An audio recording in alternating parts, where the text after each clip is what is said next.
Homebrewed with Em and Ryan. An unfiltered life podcast. Testing. Test, motherfucker, test. All right, welcome to another episode of Homebrewed with Em and Ryan, the podcast where we speak about some beer that we've been drinking and then pretty much pick topics from a jar and speak about random things all day. Let's go for it. That is what we're the best at. So this episode, I am drinking Dead Elephant IPA from Railway City.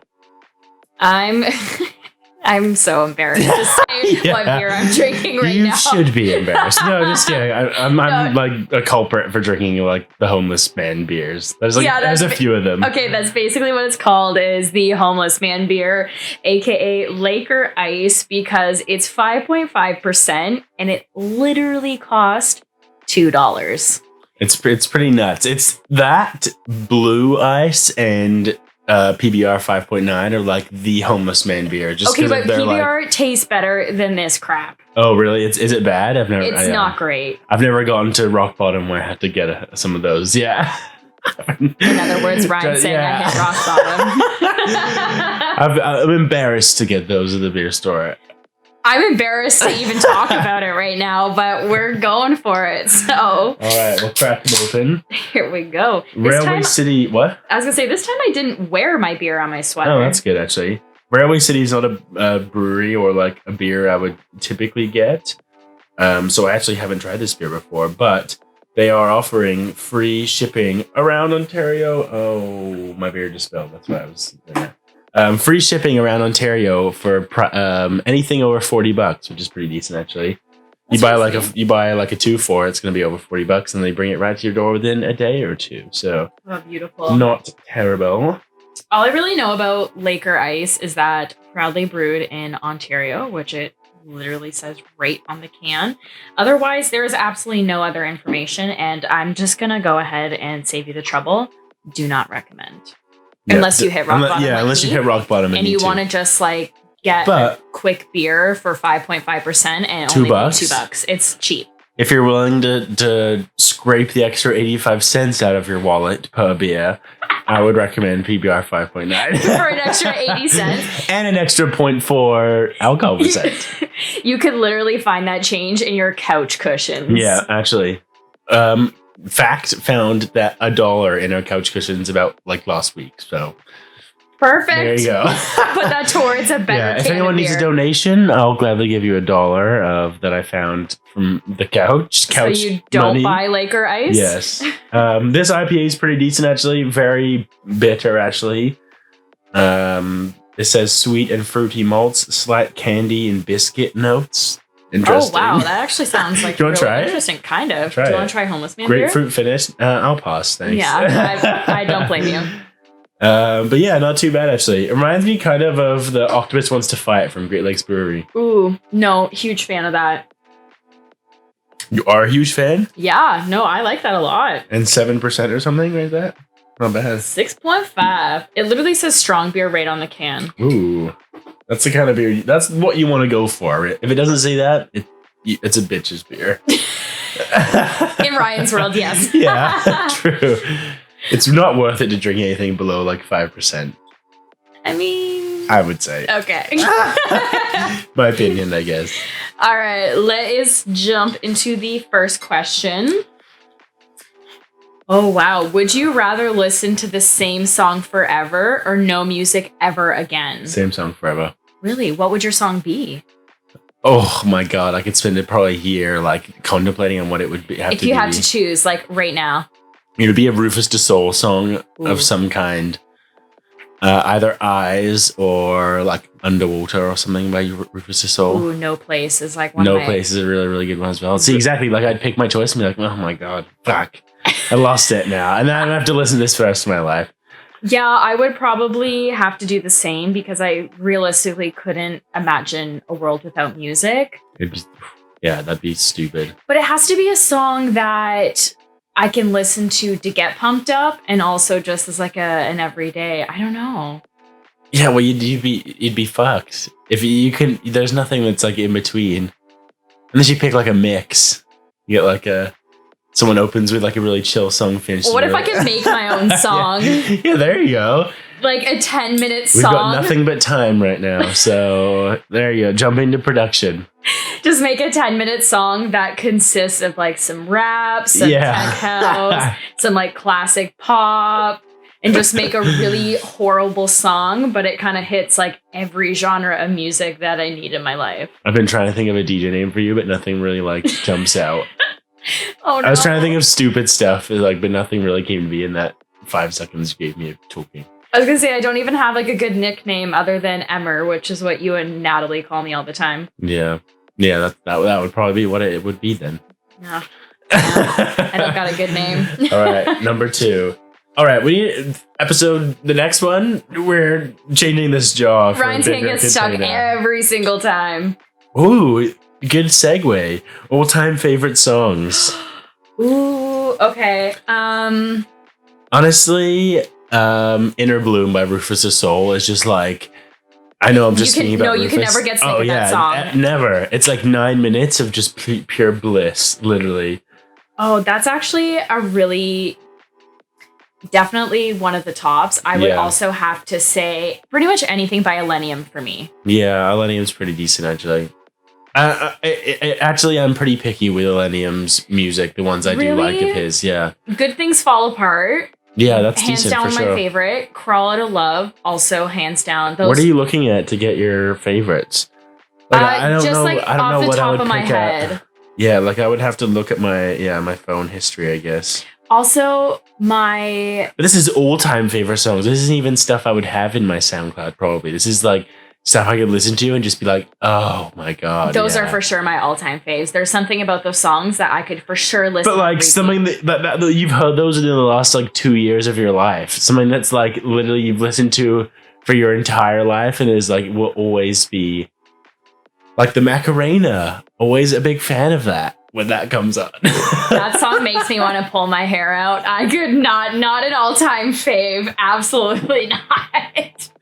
Timeless is the word for it. I guess that is a better word. One of my favorite songs ever is actually by Tame Impala, and it's The Less I Know, The Better. Ooh. That song is so fucking groovy. It just instantly puts me in a good mood. Yeah, if you were, you saying Tame Impala actually reminds me of a song by Tame Impala, Let It Happen, Soul Wax remix is a very, very good song as well. I don't know That's if something I've I've heard listened that, to for like 4 or 5 years now. It's pretty old at this Let's point. listen to that after this podcast. And if you want some good music to listen to, I'd recommend listening to Joyride's new album he just released within the last week or so. Honestly, like... Really? I forget how many... There's like 16 or 18 songs or something like that. Like 8 straight bangers in there. Like... It's like hard for me to get a like hard for anyone else for me to put a like on their song on SoundCloud. Like I'm like picky at who I put in my likes, and I literally filled it up with his entire album from it. Really? Wow. Because like I just click play on my likes. I want it to be songs that I like. Like I'm picky with like picking what actually goes into it. You don't want to just pick like a mediocre song that when you hear it, it comes through. I'm like, what the fuck is this? And I have to like go to my phone and change it. If it's like across the room, like yeah, exactly. And then listening to it, I was like, damn, like. It was actually very, very, very impressive.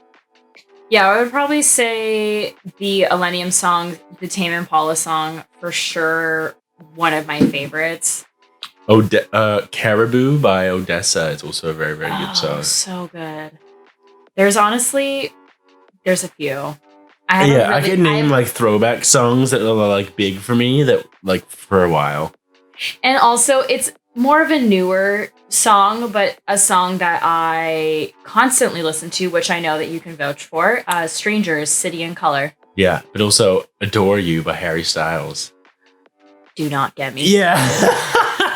And Falling by Harry Styles, same album. Oh my god. Watermelon Sugar, I'm sorry. You should watch, like, honestly, is that one of his songs or something? Yeah. Never heard of that. What? But okay, we're listening to that immediately after. But even the music video for Adore You is very, very good. That's something that's big for me about songs as well. Like sometimes I'll sit downstairs with like a beer or something and just watch like old music videos for a while. It's so, and like even live performances are really, really fun to watch.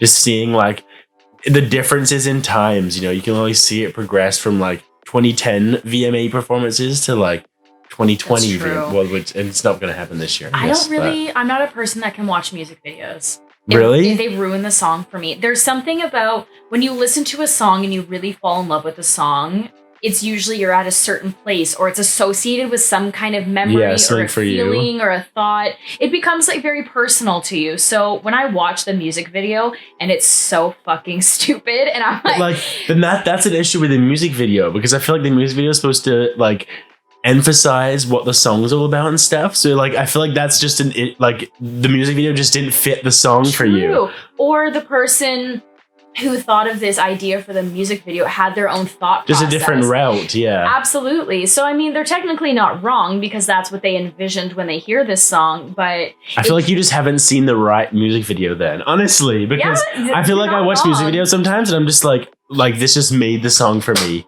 Literally.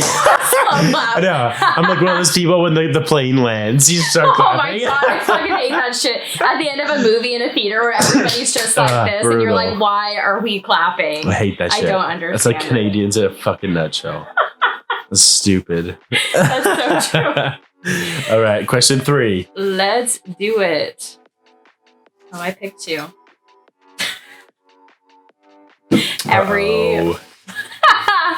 Oh my god, every fucking episode there is always one of these spicy ass questions. Nice, let's hear it. There's really no better way to say it, but spit or swallow. Well, bitches spit.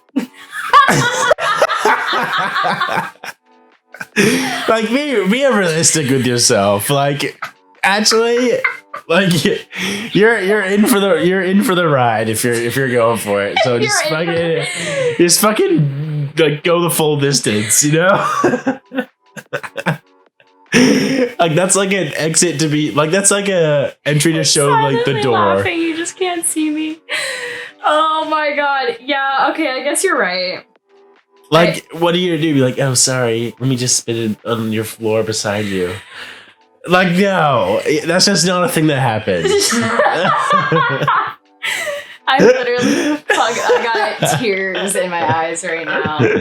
Bitches spit is what it comes down to. Yeah, okay, I guess you're right. Yeah, bitches spit. Maybe it like depends on like my mood. I don't know. Sometimes I'm a bitch, sometimes I'm not. Yeah, I mean, yeah, I don't know. It's just a pretty... Like, Brian stands by his answer. Yeah. I'm not changing my answer for that. All right. That's a legitimate answer. Question 4. That's going to be a really hard one to follow up on. Oh boy, really changing the topic here. Religion. Go from talking about spit and swallow straight into religion. Based on my religion, I don't spit or swallow. Waiting till marriage. Kidding. Yeah, celibacy. Wow. Oh, this is an interesting one. I mean, I'm not religious at all, and neither is Emma. I don't think. Yeah, definitely not. I mean, when I was younger, with my mom, like I went to church and like I was baptized. I was too. Yeah. But I don't follow that. And now I just think that person's like a pedophile wanting to like dip naked babies into hot water in like the church. Like, I'm gonna get myself in trouble speaking about this. Yeah, you might quit while you're ahead. Yeah. But no, it's just not for me. It's not for me. And for anybody out there who does believe in religion, that 1000% okay. That is your own beliefs. That is something that you follow and something that you care. Anyone in like a religion that I'm friends with or in my life, like I'm not going to tell them any differently as the Absolutely same way not. They wouldn't push it on to me, kind of thing, you know. That's the thing is it's just completely separate from everyone. Yeah, and I totally support people who do believe in religion and have their own beliefs. That's great. That's your own opinion. That's just not mine. But I am not a fan of when people push that onto others. I don't really think that's fair. Everybody Definitely has not. their own thoughts and their own feelings about certain things. So to try and force somebody to have the same thought process as you quite isn't cool. Yeah. Yeah, it's just never something that was like drilled into me as being important. Like I never went to like church on Christmas or on like big holidays and stuff like that. Like it was never even a thing that was important to me, and now just thinking about it, like, I think it causes a lot of problems. I really do think there are a lot of issues in the world that are brought up that, like, because of religion, and it's hard to like think that it's this amazing thing that brings all these communities together, where really like it brings people together but divides mass groups of people apart based on what it's saying. People who believe in religion think that about us, which is crazy. Like, they have a similar thought about us not believing the way they believe in things. So very controversial, like each way. And this plays into like, well, if we ever like, I forget if it was the last episode or the future one where we're speaking just about like what happens in your life afterwards. Like, I think that very much depends on what your religion is, like I'm someone who doesn't believe in that at all. So like your life's just done. That's it. But like religious people think that like you're born again, or like you go to heaven, or and like it's just hell, which is probably the same. Me too. I'm down. Hell would be fun as fuck. Imagine all the good people going to hell. Like not good people, like good fun people going to hell. Hell would be banging. Like I'd rather go to hell. No. But do you just believe there's absolutely nothing, or do you believe that there is something out there that we're just not aware of? No, and like I know like smart people who are in my position would be like, no, I just believe it's us not knowing what's out there, but I truly believe there's nothing afterwards. Like people will say I'm naive for saying that like there's stuff I might not understand or might not believe, but just from what my beliefs are on how like everything's run and stuff like that, there's nothing. Like you die and you die and that's it.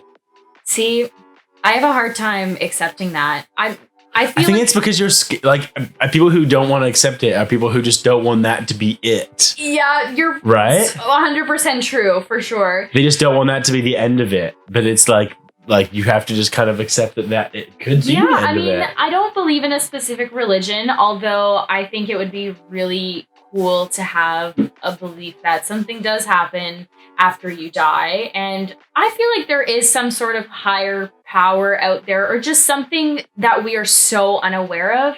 And I wouldn't even have the slightest clue what it is, but the world is just a scary place. And when you think about space and how it's just completely infinite and all the possibilities there are, is absolutely wild to me. Yeah. I'm just, it's so hard for me to like get on any ambiguous kind of like train of thought. Like I really have to, like it has to be logical and like scientifically based for me. Nothing and that's just and that's, I'm just like, I would love to be proved wrong. Like I've said many, many times before, like prove me wrong. Like that would honestly be very, very like humbling probably. Yeah, that would be because I talk shit about a lot of stuff. Like, can you imagine though if you like found out that you were wrong all along? That would be pretty great. And just because it would force me to like probably realize, be like, holy shit, like, or even just like it would just be another like train of thought to go down kind of thing. No, absolutely.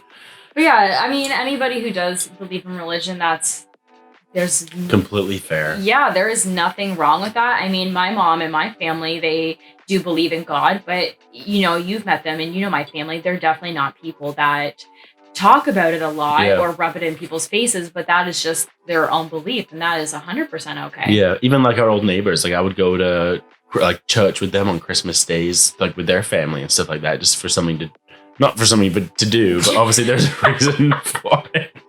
I sound like such a dick. I'm just gonna next question. Question 5. Yeah, I did it for something to do. I was bored as fuck at home. Not gonna lie, that could have been the reason why, but whatever. Okay, scariest thing you've ever done. Whoa. Like the most scared for something you've ever like something you've done that's just absolutely terrified you. Coming out. Oh yeah, that's actually a good one for you. I never really thought about that. Getting my first tattoo was really scary too. Yeah, I threw up. Just knowing what was, or not knowing what my body was going to go through. Yeah, I think for me, mine honestly is like just picking up my life and moving to Toronto. Yeah. It was so spontaneous of me. I like decided a week before it happened. Yeah, it was pretty quick. Or maybe it was 2 weeks, but it was so uncertain for me. I had no idea what I was going to do, but I just decided So that there's I like had to do it. I don't know what the saying is, but you learn the best or grow the best from your challenges. Like you won't grow from being comfortable. It's a saying. There's something. No, it logically makes sense. And I mean, my mom always told me that you have to do. You can't expect something different from expecting or from doing the same. Or something like true. That might have been it. But it's like it's a feeling that you get where every single fiber of your being is just like so terrified to do this one thing. But my mom had always said you have to do what scares you the most because, like you said, it helps you grow as a person and it puts you in these brand new positions that you never would have experienced before, whether they're good or bad. I mean, it gives you that life experience and you kind of learn and grow from that as a person. Totally. But yeah, that for sure would be the scariest thing that I've ever done. I've never done anything that's like, there's honestly nothing. But what you said, like coming out, that's like a huge, like bold and scary thing to do naturally. Yeah. For sure. That was definitely something pretty scary to do. And I had to do it in pieces. Like it was like to different people at different times kind of thing. But there's nothing wrong with that. That's like you doing it in your own way with whatever makes you feel the most comfortable. Yeah. I had to do it in pieces because that's just how it worked out for me. You know, everyone kind of has a different... But there's no right or wrong way to do it. Exactly. So. There's always going to be a different kind of way to do it. So, all right. Next question. We shall do the sixth and final question. Best festival or event you've ever been to and why?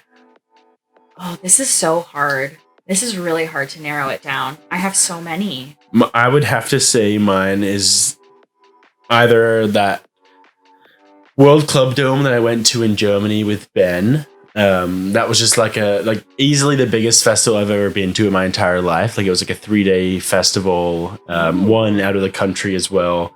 They had like 8 different stages a day. Like it was actually like fucked the amount of like different kind of genres of music they had there. That's so cool. But what was really cool to see was in Europe, they really like emphasized the hardstyle aspect of it. Like that's a big like music genre in Europe. So there was like a massive stage that it was like the second biggest stage aside from the main stage. Like it was the next biggest one. Next that's like the amount of like love that they put into it. Like they knew that everyone wanted to be there, and that was like packed all the time. Like the hardstyle stage was really cool. You never see something like that here. They also had like a beach stage where it was like part of it was in a pool, and it was like an Ibiza techno beach stage throughout the day. So it was just honestly one of the best, like one of the biggest, best run, best executed events I've ever been to. Like you didn't have to wait in line long. There was food and drink everywhere. It was in a different country. Like, I don't know. There's just nothing's like gotten to that like point here from my experience, at least. See, okay. I have 2, and they're both 2 very different events for and they're 2 of my favorites for very separate reasons. One, I would say, I honestly forget what year it was, but it was an Ever After, and it was where we had our entire group of friends. Like we were not missing one person, and that's truly why it was my favorite because, and I mean, the music in the festival itself was really great, but it's that aspect of being with the people that you love the most and just having the most unreal time. Like there's absolutely nothing that compares to that. Yeah, for really. Sure. And the second one I would choose, which like really ties for first, is actually the Mute event that I went to in October. Mm-hmm. And I feel like I'm now butchering. I've learned it's not Moite, the right Moite is actually what it is, and it's a Moite. It's like moist. Moite. I hate that word. Hate, double hate. But it's actually pronounced Moite. And I went with one of my really good friends, Jack, and Ryan unfortunately couldn't go to the event, so I decided to go. What was I doing? You were in the was country. In England. I was in England. England or Texas? You were in one of those places. Oh, was it in October? Yeah. Oh, Texas. Yeah, I was in Texas. So it was the first week. Texas. It was the first week that I moved to Toronto, so everything was so new and so exciting to me. So that also made it that much more awesome. But truly, they're a techno marching band. There's no better way to describe them. Yeah, that's what they say it is, right? And it sounds really lame, but I truly urge every single person that listens to this, to go Google them. It's Meute. Yes. Like for us. I feel like one of the best, most classic songs that you would probably recognize would be the Flume song, You and Me.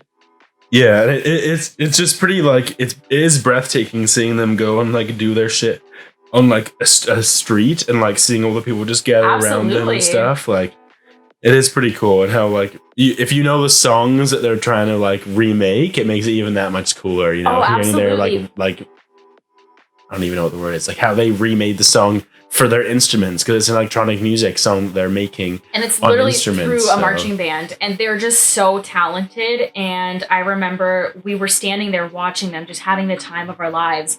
And then all of a sudden, they were right in front of us. So they left the stage, they came into the crowd, and they happened to be in the crowd right in front of Jack and I. That's so sick. It was the most unreal experience, one of the most unreal experiences of my life, because everybody in the crowd then went up on stage, and it was just one massive party to this song that they played. And it was so unreal.